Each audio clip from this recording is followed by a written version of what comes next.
O silêncio no corredor do hospital era cortado apenas pelo som ritmado dos monitores cardíacos. Sofia, aos 8 anos, estava conectada a tubos e fios que pareciam mais numerosos que os fios de seu cabelo loiro, espalhados pelo travesseiro branco. Seu corpo pequeno mal fazia volume sob o lençol hospitalar e a palidez de sua pele contrastava com o vermelho intenso das máquinas ao seu redor. O diagnóstico havia chegado como um golpe brutal 6 meses atrás. Uma doença rara, sem nome pronunciável para a maioria das pessoas, atacava o sistema nervoso central da menina de forma progressiva e implacável. Os médicos mais renomados do país haviam sido consultados. Ricardo Almeida, pai de Sofia e um dos empresários mais bem-sucedidos do setor de tecnologia, movera montanhas para trazer especialistas de 3 continentes diferentes. Nenhum deles trouxera boas notícias. A evolução da doença seguira um roteiro cruel. Primeiro, Sofia começara a tropeçar com frequência. Depois, suas mãos tremiam ao segurar o lápis na escola. Em questão de semanas, a coordenação motora deteriorou-se rapidamente. Os tremores se intensificaram. A fala ficou arrastada. Ricardo assistira, impotente, enquanto sua filha única perdia gradualmente a capacidade de fazer as coisas simples que definem a infância: correr no parque, desenhar, brincar com os amigos. Agora, Sofia mal conseguia manter os olhos abertos. A respiração era assistida por aparelhos. Os medicamentos experimentais não haviam funcionado. O tratamento agressivo na Suíça fracassara. A terapia genética experimental nos Estados Unidos não produzira resultados. Cada tentativa custara centenas de milhares de dólares. Ricardo gastaria bilhões se isso fizesse diferença. Mas o dinheiro, pela primeira vez em sua vida, revelava-se completamente inútil. A última reunião com a equipe médica acontecera naquela manhã. O Dr. Henrique Moraes, neurologista-chefe, um homem de 60 anos com décadas de experiência, fizera aquilo que médicos experientes aprendem a fazer: comunicar o inevitável com compaixão, mas sem falsas esperanças. Os exames mostravam deterioração acelerada. As funções cerebrais essenciais estavam comprometidas. O corpo de Sofia não respondia mais aos estímulos. Era questão de dias, talvez horas. Ricardo saíra da sala de reuniões como um homem vazio. Atravessara os corredores do hospital sem ver nada, sem ouvir nada. Seus passos ecoavam no chão de mármore, um som oco que parecia vir de muito longe. Ele construíra um império do zero. Transformara uma startup em um garagem em uma corporação avaliada em bilhões. Superara crises econômicas, concorrentes implacáveis, desafios que pareciam impossíveis, mas não conseguia salvar sua própria filha. A mãe de Sofia, Helena, havia se despedaçado emocionalmente nas primeiras semanas após o diagnóstico. Agora, sedada por antidepressivos e ansiolíticos, passava os dias flutuando entre o quarto da filha e o quarto de hotel onde se hospedavam perto do hospital. Seus olhos, antes vibrantes e cheios de vida, haviam se tornado vidros opacos. Ela se movia como um fantasma, presente fisicamente, mas ausente em todos os outros sentidos. A família se desintegrara sob o peso da tragédia iminente. Os avós de Sofia, tanto paternos quanto maternos, tentavam manter alguma aparência de normalidade, mas suas visitas ao hospital eram marcadas por silêncios constrangedores e lágrimas mal contidas. Os amigos de Ricardo, outros empresários e executivos, enviavam mensagens de apoio que ele não conseguia responder. O mundo continuava girando lá fora. Mas dentro daquele hospital, o tempo havia parado. E então havia Laura. Laura Mendes trabalhava como babá de Sofia há 4 anos. Fora contratada quando Sofia tinha apenas 4 anos, uma jovem de 23 anos recém-formada em pedagogia que precisava de experiência e dinheiro para pagar as dívidas da faculdade. O trabalho deveria ser temporário, apenas até conseguir uma vaga em alguma escola particular. Mas Sofia conquistara seu coração imediatamente. Nos anos que se seguiram, Laura tornara-se muito mais que uma funcionária. Era a pessoa que conhecia todos os medos noturnos de Sofia, todos os seus sonhos infantis, todas as suas manias e peculiaridades. Conhecia a história favorita que precisava ser lida antes de dormir. Sabia exatamente como preparar o chocolate quente que acalmava a menina em dias difíceis. Entendia o significado de cada expressão facial, cada suspiro, cada sorriso. Quando a doença surgira, Laura recusara-se a abandonar seu posto. Ricardo oferecera uma compensação generosa e a liberara de suas obrigações, reconhecendo que aquela não era a situação para a qual ela fora contratada. Mas Laura permanecera. Acompanhara Sofia a cada consulta, a cada internação, a cada tratamento doloroso. Segurava sua mão durante os procedimentos. Cantarolava músicas suaves quando a dor se tornava insuportável. Permanecia ao lado da cama quando todos os outros já haviam ido embora, exaustos pela vigília constante. Agora, enquanto Ricardo caminhava pelo corredor em direção ao quarto de Sofia, ele viu Laura sentada na cadeira ao lado da cama. A jovem segurava a mão pequena e fria da menina, observando o rosto pálido com uma intensidade que Ricardo reconheceu. Era o olhar de alguém que se recusa a desistir, mesmo quando toda lógica e razão dizem que não há mais nada a fazer. Laura levantou os olhos quando Ricardo entrou. Por um momento, seus olhares se encontraram. Ricardo viu algo na expressão dela que o perturbou. Não era desespero, não era resignação. Era determinação. Uma centelha de algo que ele não conseguia identificar, mas que parecia fora de lugar naquele cenário de fim inevitável. Ela se levantou respeitosamente, como sempre fazia quando Ricardo ou Helena entravam no quarto.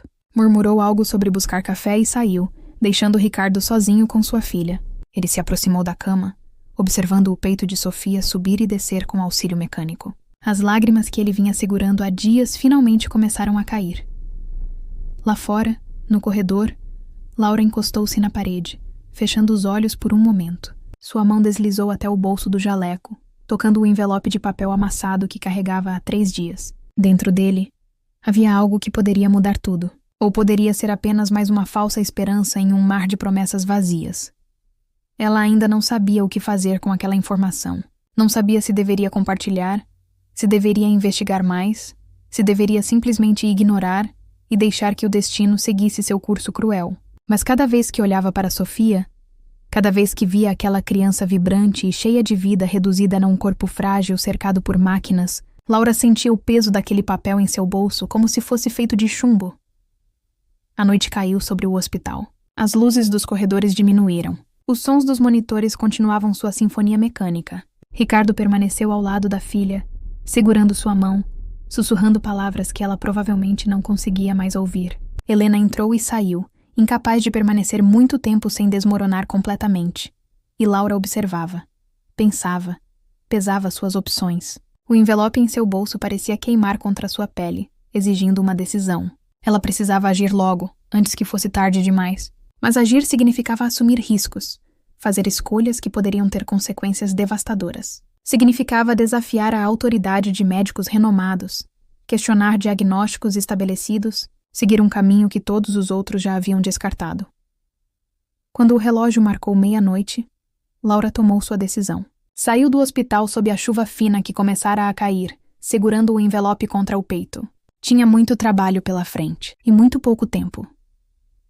Dentro do quarto de hospital, Sofia lutava contra a escuridão que ameaçava consumi-la. Em seus sonhos fragmentados, ela corria em campos verdes, rindo, livre, viva.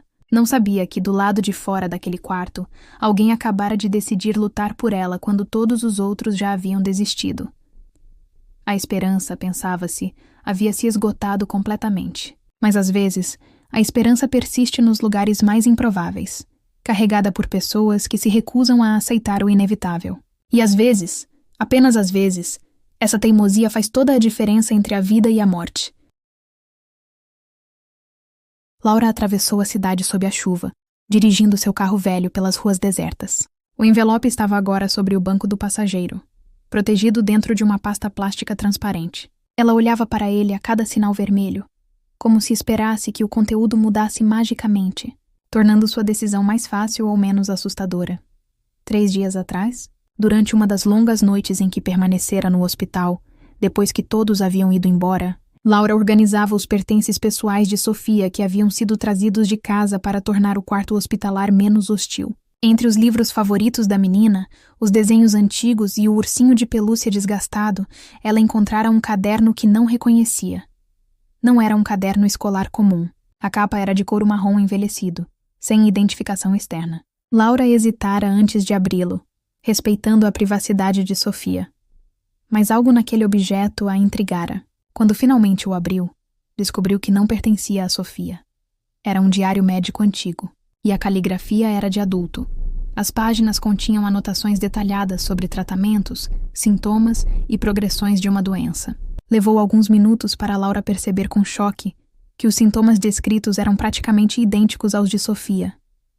A letra era da avó materna de Sofia, Já falecida, uma mulher chamada Beatriz que morrera 5 anos antes do nascimento da neta.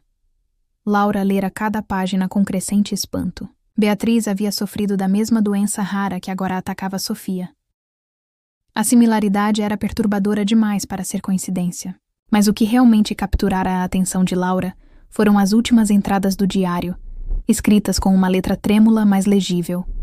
Beatriz descrevia uma reviravolta inesperada. Após anos de deterioração progressiva, após médicos declararem seu caso sem esperança, ela experimentara uma melhora súbita e inexplicável. As anotações mencionavam um médico específico, um pesquisador chamado Dr. Gabriel Ferreira, que trabalhava em uma clínica experimental no interior. O tratamento que ele oferecera não era convencional. Envolvia uma combinação de terapias que a medicina tradicional considerava controversa, beirando o não comprovado, mas funcionara. As entradas finais do diário descreviam Beatriz recuperando movimentos, recuperando força, voltando gradualmente à vida. Ela escrevia com gratidão e incredulidade sobre cada pequena vitória. Conseguir segurar uma caneta, caminhar sem apoio, falar sem arrastar as palavras. Laura virara as páginas com mãos trêmulas, procurando mais informações. Encontrou endereços, números de telefone antigos, descrições parciais do protocolo de tratamento, mas o diário terminava abruptamente. Não havia explicação sobre por que Beatriz parara de escrever, nem detalhes completos sobre o tratamento que recebera. Nos dias que se seguiram à descoberta, Laura pesquisara obsessivamente. Encontrou registros de que Beatriz realmente havia se recuperado da doença e vivera mais 20 anos em relativa saúde antes de falecer de causas naturais não relacionadas. A recuperação fora considerada uma remissão espontânea extremamente rara, um daqueles casos médicos inexplicáveis que ocasionalmente desafiam todas as expectativas. Mas Laura não acreditava em coincidências tão convenientes. Se Beatriz se recuperara após tratamento com esse Dr. Gabriel Ferreira, então talvez o mesmo protocolo pudesse funcionar para Sofia. Eram casos familiares, possivelmente com componentes genéticos similares. Valia a pena investigar, mesmo que fosse apenas um fio tênue de esperança. O problema era encontrar o médico. As informações no diário tinham mais de 30 anos. Os números de telefone não funcionavam mais. O endereço da clínica correspondia a um prédio que havia sido demolido uma década atrás. Laura passara horas em bibliotecas públicas, pesquisando em arquivos antigos de jornais e registros médicos. Finalmente encontraram uma pista. Um artigo de jornal de 1998 mencionava Dr. Gabriel Ferreira em conexão com uma conferência sobre doenças neurológicas raras. O texto citava sua abordagem inovadora e controversa, que combinava elementos de medicina convencional com terapias experimentais que muitos colegas consideravam pseudocientíficas. A comunidade médica estabelecida o via com ceticismo, mas alguns pacientes relatavam resultados notáveis. Laura conseguira rastrear mais alguns artigos. Dr. Gabriel enfrentara questionamentos éticos e legais sobre seus métodos. Eventualmente, perdera sua licença para praticar medicina convencional, mas continuara trabalhando como pesquisador independente. O último registro que Laura encontrara datava de 2015, mencionando uma pequena clínica de pesquisa, em uma cidade rural a 200 quilômetros da capital. Agora, dirigindo pela noite chuvosa, Laura seguia em direção àquele endereço. Não sabia se o Dr. Gabriel ainda estava vivo, se ainda praticava, se concordaria em ajudar, mas precisava tentar. Não podia simplesmente ficar parada assistindo Sofia morrer quando havia uma possibilidade, por menor que fosse, de salvação. A chuva intensificou-se quando Laura deixou a rodovia principal e entrou nas estradas secundárias que levavam ao interior. Seu carro derrapava ocasionalmente na pista molhada. Os faróis iluminavam árvores retorcidas que se inclinavam sobre a estrada como sentinelas sombrios. O GPS do celular perdia sinal com frequência, deixando-a navegar por mapas parcialmente carregados. 2 horas depois de deixar a cidade, Laura chegou a um povoado pequeno que mal merecia o nome de vila. Algumas casas espalhadas, uma igreja antiga, um posto de gasolina que parecia fechado permanentemente. Seguindo as indicações imprecisas que reunira de suas pesquisas, ela dirigiu por mais 15 minutos em uma estrada de terra, até avistar uma construção isolada. Era uma casa grande e antiga, convertida em clínica. A pintura descascava das paredes. O jardim estava negligenciado, invadido por ervas daninhas. Uma placa desgastada pendurada no portão anunciava Instituto de Pesquisa Neurológica Avançada, mas as letras estavam tão apagadas que mal eram legíveis. Laura estacionou e observou a construção por vários minutos. Luzes fracas brilhavam em algumas janelas. Alguém estava lá dentro. Ela respirou fundo, pegou o envelope e o diário de Beatriz e saiu do carro. A caminhada até a porta principal pareceu interminável. A chuva encharcava suas roupas. O vento frio a fazia tremer. Ela bateu na porta pesada de madeira, o som ecoando oco através da estrutura antiga. Ninguém respondeu. Bateu novamente, mais forte desta vez. Passos lentos aproximaram-se do outro lado. A porta abriu-se, revelando um homem alto e magro, com cabelos brancos desgrenhados e olhos penetrantes atrás de óculos com armação metálica. Ele tinha facilmente 75 anos, talvez mais. Usava um suéter surrado e segurava uma caneta como se tivesse sido interrompido em meio a algum trabalho. Os dois se encararam por um momento. Laura tentou falar, mas as palavras ficaram presas em sua garganta. O homem a estudou com curiosidade. Depois olhou para o envelope molhado que ela segurava. Laura finalmente encontrou sua voz e disse que procurava o Dr. Gabriel Ferreira. O homem confirmou ser ele, sua expressão mudando para cautela. Há anos não recebia visitas, especialmente não no meio da noite durante uma tempestade. Perguntou o que ela queria. Laura explicou rapidamente sobre Sofia, sobre a doença, sobre o diário de Beatriz. Mostrou o caderno molhado, apontando para o nome dele nas páginas. Falou sobre a recuperação inexplicável de Beatriz 3 décadas atrás. E sobre a menina de 8 anos que agora enfrentava os mesmos sintomas, sem esperança de sobrevivência. Dr. Gabriel ouviu em silêncio, seu rosto não revelando emoção. Quando Laura terminou, ele permaneceu imóvel por tempo suficiente para que ela começasse a temer uma rejeição. Mas então ele deu um passo para trás e abriu a porta completamente, convidando-a a entrar. O interior da casa clínica era um contraste surpreendente com a aparência externa deteriorada. As salas estavam organizadas e limpas, repletas de equipamentos médicos de várias eras, estantes carregadas com livros e arquivos. Tudo estava meticulosamente arrumado, sugerindo uma mente ainda afiada, apesar da idade avançada do proprietário.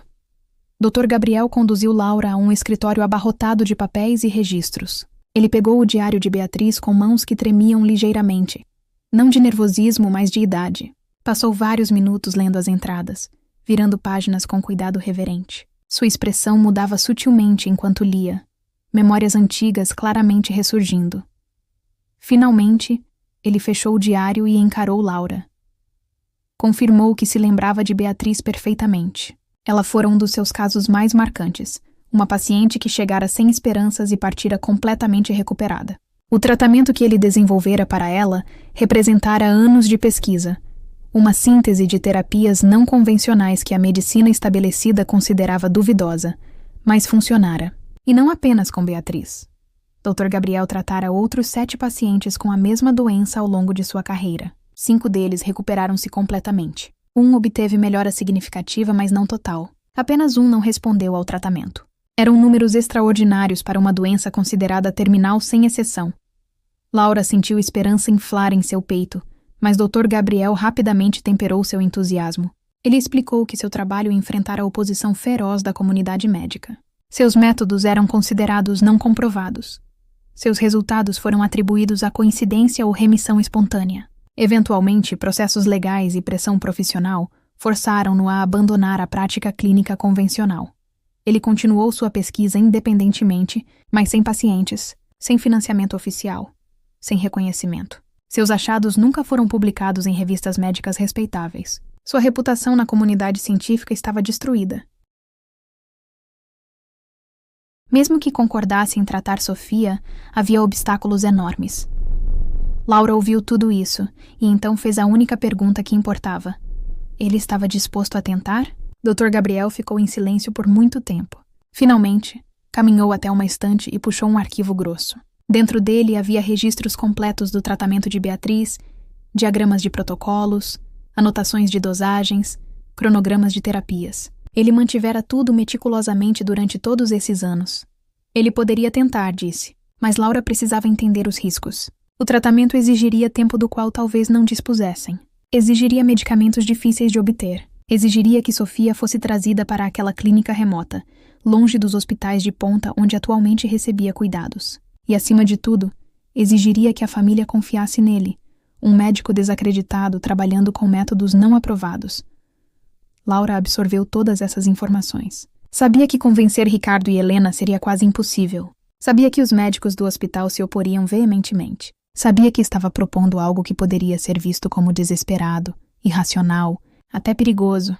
Mas quando pensava em Sofia deitada naquela cama de hospital, conectada a máquinas, escorregando lentamente em direção à morte, Laura sabia que não tinha escolha. Precisava tentar, independente dos obstáculos. Ela pediu ao Dr. Gabriel que preparasse todo o material, toda a documentação, toda a evidência que pudesse reunir. Voltaria com a família. De alguma forma, os convenceria. Encontraria um caminho. Dr. Gabriel concordou. Passou as próximas horas reunindo arquivos, imprimindo protocolos, organizando evidências de seus casos anteriores. Laura observava, memorizando cada detalhe, preparando mentalmente os argumentos que precisaria apresentar. Quando finalmente saiu da clínica, o amanhecer começava a clarear o céu. A chuva parara. Laura dirigiu de volta à cidade com uma pasta cheia de documentos no banco do passageiro. Sua mente fervilhava com planos, estratégias, antecipando objeções e preparando respostas. Ela não sabia se conseguiria, mas pela primeira vez em semanas, Laura sentia algo além de desespero. Sentia possibilidade, e isso, por enquanto, era suficiente. Laura chegou ao hospital quando o sol já estava alto, apesar de ter dormido apenas 1 hora em seu carro no estacionamento. Seus olhos ardiam de cansaço, mas a adrenalina a mantinha alerta. Ela carregava a pasta com documentos contra o peito, como se fosse o objeto mais precioso do mundo. Em certo sentido, era exatamente isso. Ricardo estava no quarto de Sofia quando Laura entrou.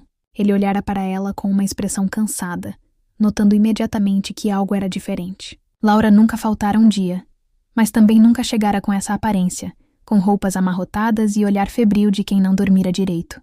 Ela pediu para falar com ele em particular. Ricardo hesitou, relutante em deixar o lado da filha mesmo por alguns minutos, mas algo na urgência de Laura o convenceu. Eles foram para uma sala de espera vazia no final do corredor. Laura começou sua explicação sem rodeios. Mostrou o diário de Beatriz, explicou sobre a avó de Sofia ter sofrido da mesma doença.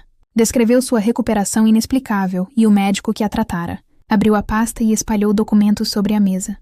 Registros de casos, descrições de tratamentos, taxas de sucesso, testemunhos de pacientes recuperados. Ricardo ouviu tudo em silêncio crescente.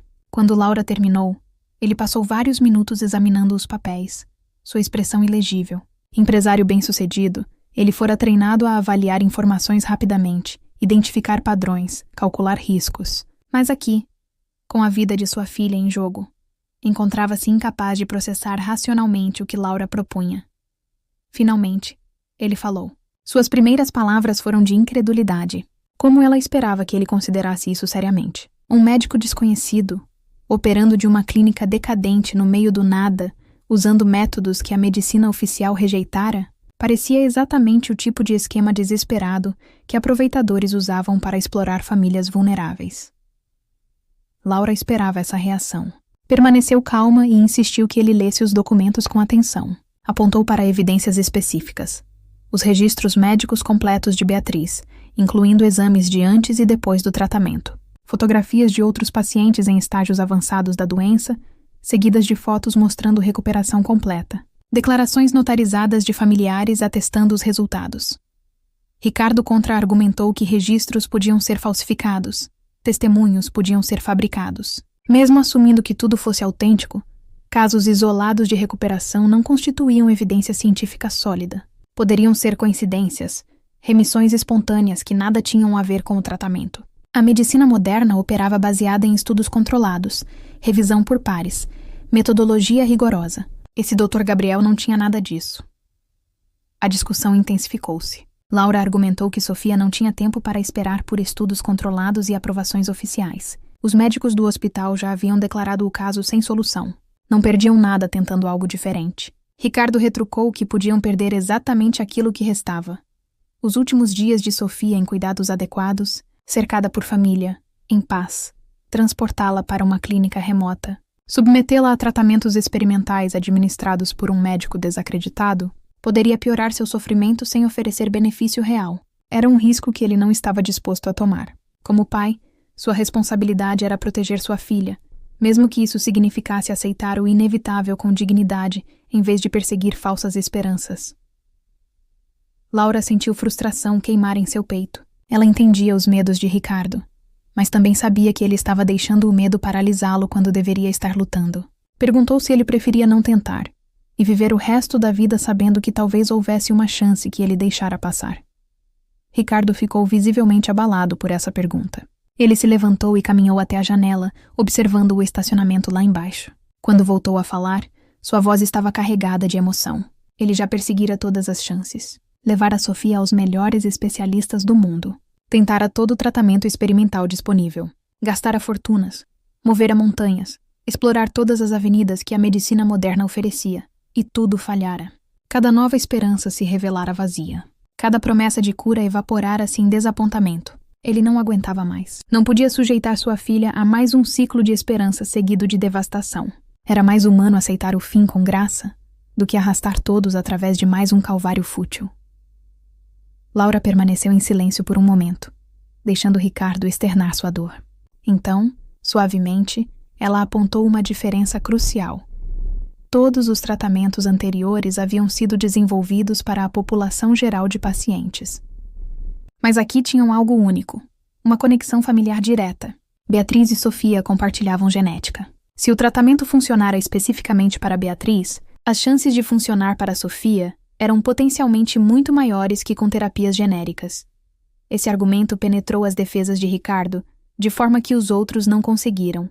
Ele não era cientista, mas entendia probabilidades. Entendia que tratamentos personalizados, baseados em perfis genéticos específicos, estavam na vanguarda da medicina moderna. Ainda era um tiro no escuro, mas talvez não tão cego quanto ele inicialmente pensara. Ele pediu tempo para pensar. Laura concordou, mas enfatizou que o tempo era o recurso mais escasso que tinham. Cada hora de atraso reduzia as chances de sucesso. O estado de Sofia deteriorava-se continuamente. Esperar muito poderia significar perder a janela de oportunidade completamente. Ricardo prometeu dar uma resposta até o final do dia. Laura teve que aceitar, sabendo que pressioná-lo mais poderia ser contraproducente. Ela retornou ao quarto de Sofia, sentando-se ao lado da cama, segurando a mão fria da menina, sussurrando promessas que não tinha certeza se poderia cumprir. Enquanto isso, Ricardo procurou o Dr. Henrique Moraes. Precisava de uma perspectiva médica profissional sobre a proposta de Laura. Encontrou o neurologista em seu escritório, revisando prontuários. Explicou a situação e mostrou os documentos que Laura fornecera. Dr. Moraes examinou o material com ceticismo crescente. Sua reação foi ainda mais negativa que a de Ricardo. Ele identificou imediatamente várias irregularidades e bandeiras vermelhas. Os protocolos de tratamento descritos misturavam terapias convencionais com abordagens que beiravam a medicina alternativa. Algumas das substâncias mencionadas não tinham aprovação para uso em humanos. Mais importante, o Dr. Gabriel Ferreira tinha um histórico problemático. Dr. Moraes conhecia a reputação dele na comunidade médica. Fora investigado múltiplas vezes por práticas questionáveis. Perdera sua licença precisamente porque insistia em tratamentos experimentais sem supervisão adequada e sem seguir protocolos éticos estabelecidos. Os casos de sucesso que ele alegava eram anedóticos na melhor das hipóteses, fraudulentos na pior. Sem estudos controlados, sem revisão independente, sem publicação em revistas respeitáveis, não havia como verificar suas alegações. Podia facilmente ter manipulado dados, selecionado casos que favoreciam sua narrativa ou simplesmente mentido sobre resultados. Dr. Moraes foi categórico em sua recomendação. Ricardo deveria ignorar completamente essa proposta. Buscar tratamento com esse médico seria irresponsável e potencialmente perigoso. Pior ainda, transportar Sofia em seu estado frágil para uma clínica sem recursos adequados poderia acelerar seu declínio. Ela precisava de cuidados intensivos que apenas um hospital de ponta podia fornecer. Ricardo absorveu esse conselho, sentindo o peso de duas perspectivas completamente opostas. De um lado, Laura oferecia esperança baseada em evidências fracas. De outro, o Dr. Moraes oferecia realismo baseado em décadas de experiência médica. Como pai, como ser humano, como homem acostumado a tomar decisões difíceis, ele precisava escolher qual caminho seguir. Passou o resto da tarde em uma espécie de torpor. Visitou Sofia repetidamente, observando seu rosto pálido, procurando algum sinal, alguma resposta, alguma direção. Ela permanecia inconsciente, alheia ao dilema que rasgava seu pai ao meio. As máquinas continuavam seu trabalho, mantendo funções que o corpo dela não conseguia mais sustentar sozinho. Helena apareceu no final da tarde. Ricardo compartilhou com ela toda a situação, mostrando os documentos, explicando as opções, expondo sua confusão. Esperava que ela oferecesse clareza, mas encontrou apenas mais incerteza. Helena estava tão perdida quanto ele, igualmente dividida entre medo de tentar e medo de não tentar. Eles conversaram em círculos por horas, pesando argumentos, revisando evidências, oscilando entre determinação e dúvida. A decisão deveria ser racional, mas como ser racional quando emoções dominavam cada pensamento? Como equilibrar amor paternal com responsabilidade médica? Como distinguir esperança genuína de desespero disfarçado? A noite chegou sem resolução. Ricardo enviou mensagem para Laura dizendo que precisava de mais tempo. Ela respondeu com compreensão forçada, embora internamente sentisse pânico crescente. Cada hora que passava era uma hora perdida, uma hora a menos na janela crítica de intervenção. Laura não conseguia simplesmente esperar passivamente. Ligou para Dr. Gabriel e perguntou se ele poderia vir até o hospital, falar diretamente com Ricardo, responder a todas as objeções pessoalmente. Dr. Gabriel hesitou. Hospitais não eram ambientes acolhedores para ele. Sua presença poderia gerar conflitos com a equipe médica local. Mas Laura insistiu, apelando para sua consciência, lembrando-o de Beatriz e das outras vidas que ele salvara. Finalmente, Dr. Gabriel concordou. Faria a viagem pela manhã. Laura transmitiu essa informação para Ricardo, pedindo que pelo menos concedesse ao médico uma audiência. Ricardo não prometeu nada, mas também não recusou. Enquanto isso, a notícia sobre a proposta de Laura começou a circular entre a equipe hospitalar. Uma enfermeira que ouvira parte da conversa entre Ricardo e Dr. Moraes compartilhou com colegas. Em questão de horas, médicos e enfermeiros discutiam o assunto, em tons que variavam de incredulidade a indignação. A ideia de que uma babá sem treinamento médico propunha ignorar o conselho de especialistas renomados em favor de um charlatão, desacreditado, ofendia sensibilidades profissionais. Alguns viam Laura como bem-intencionada, mas perigosamente desinformada. Outros a consideravam irresponsável, até criminosa, por plantar falsas esperanças em uma família vulnerável. Dr. Moraes recebeu múltiplas ligações de colegas expressando preocupação. Todos concordavam que a situação precisava ser contida. Ricardo precisava ser protegido de tomar uma decisão catastrófica impulsionado por emoção em vez de razão. Alguns sugeriram que Laura deveria ser removida do hospital, proibida de ter contato adicional com a família. Mas Ricardo ainda não tomara a decisão. E enquanto permanecesse indeciso, Laura mantinha seu acesso a Sofia. Ela passava cada momento ao lado da menina, sussurrando encorajamentos, implorando silenciosamente que ela aguentasse só mais um pouco, apenas mais um dia, mais algumas horas, até que Ricardo visse razão e concordasse em tentar. A tensão no hospital tornara-se palpável. 2 campos formavam-se. Aqueles que apoiavam a medicina convencional e defendiam a aceitação do prognóstico inevitável, e aqueles poucos que simpatizavam com a busca desesperada de Laura por alternativas. A maioria estava firmemente no primeiro campo, mas alguns profissionais, particularmente os mais jovens, questionavam se recusar-se a considerar opções não convencionais quando nada mais funcionara era realmente tão diferente de desistir. Laura sentia o peso da desaprovação ao caminhar pelos corredores. Olhares frios seguiam-na. Conversas cessavam abruptamente quando ela se aproximava. Ela se tornara persona non grata, uma perturbadora da ordem, uma ameaça ao protocolo estabelecido. Mas não podia parar, não enquanto Sofia ainda respirasse. Na madrugada, Ricardo finalmente tomou sua decisão. Ele entrara no quarto de Sofia sozinho, fechara a porta e sentara-se ao lado da cama por horas. Observara sua filha, memorizara cada detalhe de seu rosto, revivera mentalmente cada momento dos 8 anos que compartilharam. Pensara no primeiro dia em que a segurou como bebê, seu primeiro aniversário, seu primeiro dia de escola, as risadas, as lágrimas, as birras, os abraços, toda a complexidade e maravilha que era sua filha reduzida agora a um corpo imóvel, dependente de máquinas para cada respiração. E Ricardo percebera algo fundamental. Ele não conseguiria viver com a dúvida. Se deixasse Sofia morrer sem tentar essa última opção, passaria o resto de seus dias atormentado pela pergunta: E se? E se aquele médico realmente pudesse ter ajudado? E se o tratamento que salvara Beatriz pudesse ter salvado Sofia também? E se ele deixara sua filha morrer por excesso de cautela quando deveria ter sido mais ousado? Essa incerteza seria insuportável. Pior que arrependimento por ter tentado e falhado seria arrependimento por não ter tentado. Ele precisava tentar. Mesmo sabendo que provavelmente falharia, mesmo arriscando tornar os últimos dias de Sofia mais difíceis, mesmo contrariando conselhos médicos experientes, ele precisava tentar. Ao amanhecer, Ricardo procurou Laura. Disse que estava disposto a dar uma chance ao Dr. Gabriel, mas precisava de garantias. Queria que Dr. Gabriel explicasse todo o tratamento em detalhes. Queria segunda e terceira opiniões de outros médicos dispostos a considerar a proposta objetivamente. Queria um plano de contingência caso Sofia reagisse mal ao tratamento. Laura concordou com tudo. Ligou imediatamente para Dr. Gabriel, informando-o que Ricardo aceitara encontrá-lo. O médico idoso prometeu chegar ao hospital até o meio-dia, trazendo toda a documentação, todos os registros, toda a evidência que possuía. Quando a equipe médica do hospital soube da decisão de Ricardo, a reação foi de choque e desaprovação. Dr. Moraes solicitou uma reunião urgente, tentando uma última vez convencer Ricardo a reconsiderar. Trouxe 2 outros especialistas para reforçar seus argumentos. Apresentaram dados, estatísticas, alertas sobre riscos, mas Ricardo manteve sua posição.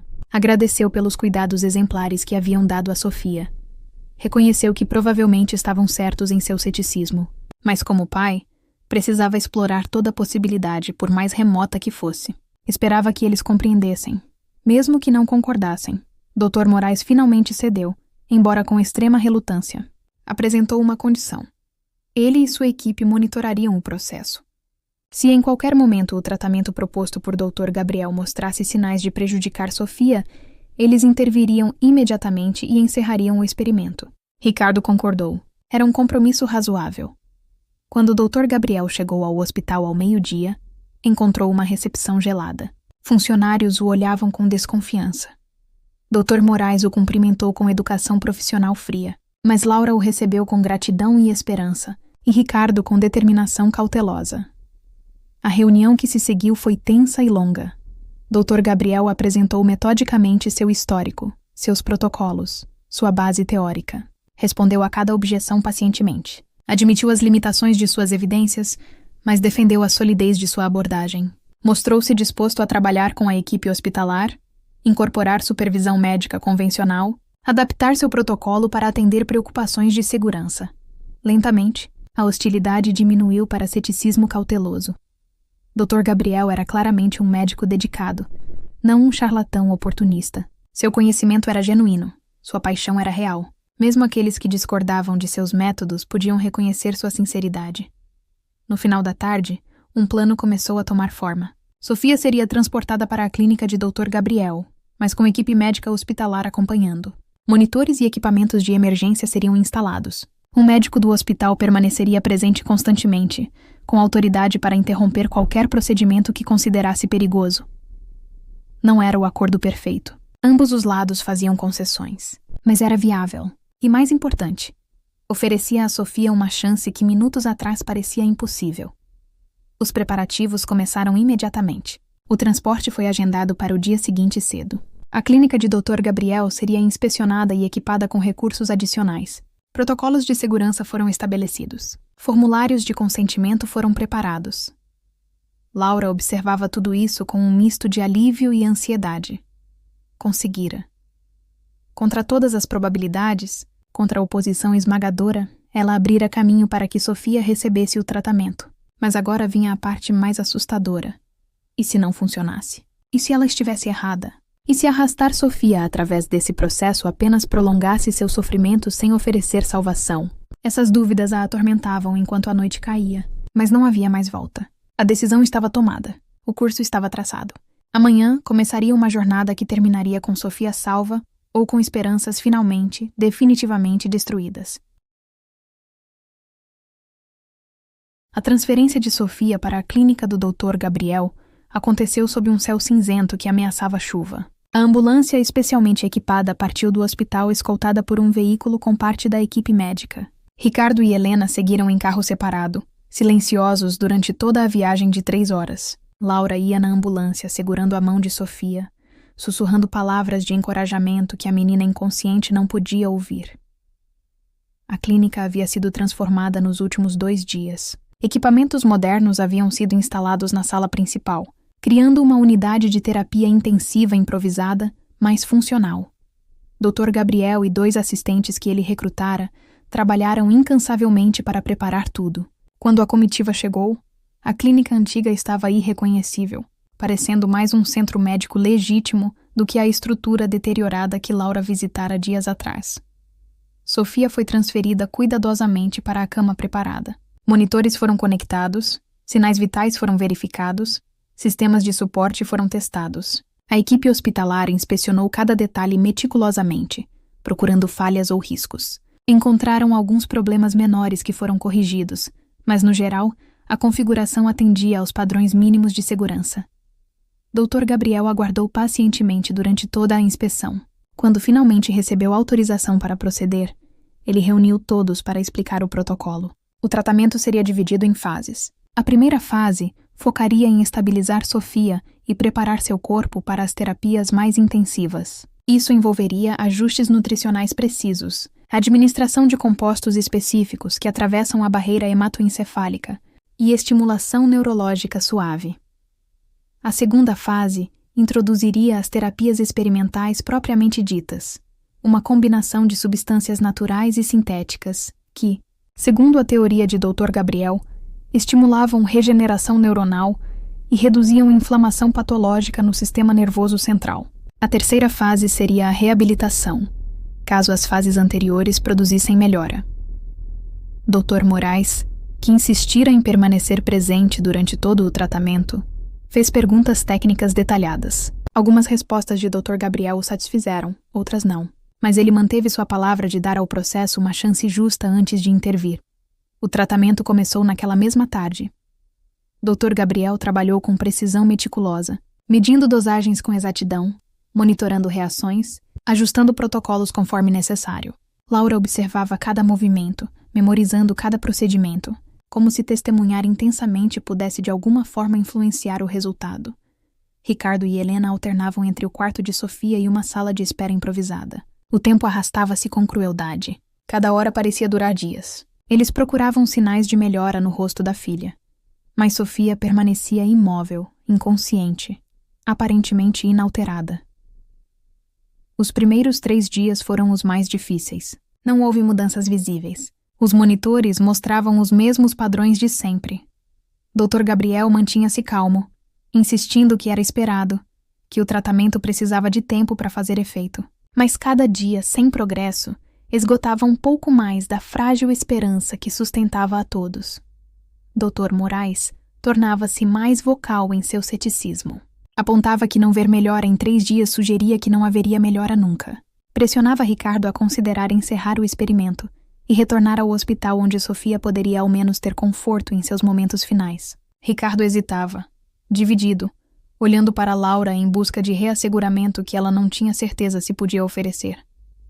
Na manhã do 4º dia, algo mudou. Sutil demais para ser detectado visualmente, mas os monitores captaram um pequeno aumento na atividade cerebral de Sofia. Não era dramático, apenas alguns pontos percentuais acima da linha base. Mas era mudança, e mudança na direção certa. Dr. Gabriel viu primeiro. Chamou a atenção de Dr. Moraes para os dados. O neurologista estudou os monitores com ceticismo, procurando artefatos ou erros de medição. Mas os padrões eram consistentes. Algo estava acontecendo. Poderia ser flutuação aleatória sem significado, ou poderia ser o primeiro sinal de que o tratamento funcionava. Durante as próximas 12 horas, todos observaram os monitores com intensidade obsessiva. A atividade cerebral de Sofia continuou aumentando gradualmente. No final do dia, outro sinal promissor apareceu. Suas pupilas reagiram à luz pela primeira vez em semanas. Era um reflexo pequeno, mas reflexos indicavam função neurológica. Laura sentiu lágrimas correrem por seu rosto. Ricardo apertou a mão de Helena com força suficiente para doer. Dr. Gabriel permitiu-se um sorriso pequeno, o primeiro desde que chegara. Até Dr. Moraes admitiu relutantemente que as mudanças eram encorajadoras, embora caucionasse contra o otimismo prematuro. O 5º dia trouxe progressos mais evidentes. Sofia mexeu os dedos das mãos espontaneamente. Seus olhos se moveram sob as pálpebras fechadas, sugerindo atividade REM. Os padrões de ondas cerebrais mostravam cada vez mais organização. Estava longe de acordar. Longe de recuperação. Mas estava claramente melhorando em vez de deteriorando. Dr. Gabriel intensificou o tratamento, confiante agora de que o corpo de Sofia respondia positivamente. Introduziu elementos da segunda fase mais cedo do que originalmente planejado, aproveitando o momento favorável. Dr. Moraes monitorou tudo de perto, pronto para intervir ao primeiro sinal de problemas, mas os sinais vitais de Sofia permaneciam estáveis, até melhorando ligeiramente. No 7º dia, Sofia abriu os olhos. Foi apenas por alguns segundos, e seu olhar estava vago, não focado em nada específico, mas foram os olhos mais bonitos que Ricardo já vira em toda a sua vida. Ele chamou Helena, que correu para a cama da filha justo quando as pálpebras se fechavam novamente. Mas ambos haviam visto. Ambos sabiam que algo fundamental mudara. Dr. Gabriel explicou que acordar seria gradual. Sofia precisava reaprender funções que havia perdido. O cérebro estava se reconectando, mas era um processo que não podia ser apressado.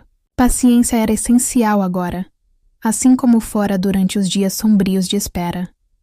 Os dias seguintes trouxeram uma cascata de pequenas vitórias. Sofia começou a abrir os olhos com mais frequência, por períodos mais longos. Seu olhar ganhou foco. Ela começou a rastrear movimentos com os olhos. Suas mãos respondiam a estímulos táteis. Os tremores que haviam caracterizado os primeiros estágios da doença diminuíram drasticamente. Na 2ª semana, Sofia fez algo que ninguém esperava tão cedo. Ela apertou a mão de seu pai quando ele a segurava. Foi um aperto fraco, quase imperceptível, mas intencional. Ricardo sentiu como se seu coração fosse explodir de alegria. Helena desabou em soluços incontroláveis, anos de medo e dor finalmente encontrando liberação. Laura assistia tudo isso com uma mistura de felicidade e exaustão. Ela mal dormira desde que o tratamento começara, mantendo vigília quase constante. Agora, vendo Sofia realmente melhorar, permitiu-se finalmente acreditar que talvez, apenas talvez, essa história tivesse um final feliz. Até Dr. Moraes teve que reconhecer o óbvio. O tratamento funcionava. Era inexplicável pelos padrões da medicina convencional, desafiava entendimentos estabelecidos sobre a doença, mas os resultados eram inegáveis. Sofia estava voltando. Lentamente, gradualmente, mas consistentemente, ela estava voltando. O neurologista passou longas horas conversando com o Dr. Gabriel, tentando entender os mecanismos por trás do sucesso. Dr. Gabriel compartilhou generosamente suas teorias, seus anos de pesquisa, seus insights sobre as particularidades genéticas que tornavam certas famílias responsivas a seu protocolo. Era ciência não ortodoxa, mas era ciência genuína, baseada em observação cuidadosa e experimentação metódica. Dr. Moraes começou a ver Dr. Gabriel não como um charlatão, mas como um pioneiro tragicamente subestimado. Propôs colaboração futura, estudos formais, publicação dos resultados em revistas respeitáveis. Pela primeira vez em décadas, Dr. Gabriel viu possibilidade de redenção profissional, de suas descobertas finalmente receberem o reconhecimento que mereciam. Na 3ª semana, Sofia pronunciou sua primeira palavra desde o início do tratamento. Foi apenas um sussurro rouco, papai, mas foi a palavra mais bela que Ricardo já ouvira. Ele abraçou sua filha com delicadeza, temendo machucá-la, mas incapaz de conter a emoção avassaladora. Os progressos aceleraram. Sofia começou a sentar com apoio. Sua fala, inicialmente arrastada e confusa, tornava-se mais clara dia após dia. As funções motoras retornavam gradualmente. Ela conseguia segurar objetos, mover os braços intencionalmente, controlar os movimentos da cabeça. A transformação era tão notável que parecia quase milagrosa, embora Dr. Gabriel insistisse que era simplesmente biologia funcionando como deveria quando dadas as ferramentas corretas. O corpo de Sofia possuía capacidade de cura que apenas precisava ser desbloqueada. O tratamento fornecera essa chave. Laura passava horas conversando com Sofia, ajudando-a a reaprender palavras, a reconstruir conexões que a doença havia destruído. A menina não se lembrava dos piores momentos de sua doença, e todos concordaram que era uma bênção. Mas ela se lembrava de Laura. Reconhecia seu pai e mãe, sorria quando via rostos familiares. Um mês após o início do tratamento, Sofia deu seus primeiros passos trêmulos. Apenas 3 passos, apoiando-se pesadamente em barras paralelas que Dr. Gabriel instalara para a fisioterapia. Mas eram passos que os médicos haviam dito serem impossíveis. Ricardo filmou o momento com mãos tremendo de emoção, sabendo que mostraria aquele vídeo pelo resto de sua vida.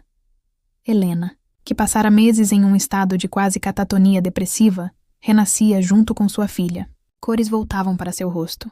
Sorrisos retornavam aos seus lábios.